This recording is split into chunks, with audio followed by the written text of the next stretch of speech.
So I've been playing around with AI for a while, and I keep thinking about what is the best way to kind of communicate to people of like my lessons learned as well as like the journey, right? So today I wanted to quickly show you guys within like 15-20 minutes how you can have your own, you know, mini app, mini website, fully functional um, thing ready just using ChatGPT. Now, I will say I have ChatGPT Pro on my personal account, and then Vercel is like the hosting. I'm still learning about it, but that's where I have like the whole website hosted. And you guys can go look at this as Divya does ai.vercel.app if you're curious. But what I did is I took my LinkedIn.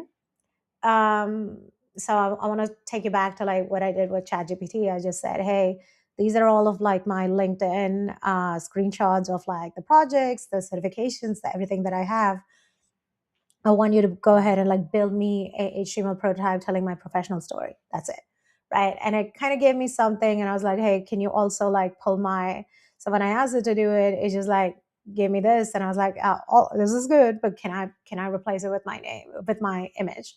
So which it did. And then it was looking good and things were like cut off. So can you go ahead and like fix those things? I was like, yep, fixed it. And I was like, everything is looking good, but can we make it like more interactive? Can we make sure like the story is being told? So it took a little bit. We went like version 1, version 2, whatever, and then finally I had like a file that I was happy with. So all I did was like I downloaded like the file.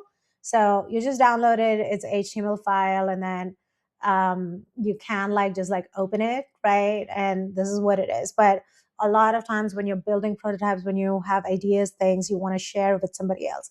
So what I did is, and I actually surprised one of my senior tech guys when all I did, like all you do is like you go to Vercel, right? You're in your project, you do nothing. All you do is like you come in and you just like drag and drop the HTML in here, and it just like works, right? It just works. You can change it to whatever you want it to say, and then you just click on deploy, and it does the deployment. It takes care of everything. It runs the scans, whatever it needs to do, and then it just like gives you like a new link. And this one is just like a different link, and it's just like live. So hopefully this helps. Again, I'm still like learning a lot about tools to use and whatnot. So hopefully, if you do have any questions, let me know. But I'm excited to see what else I can build.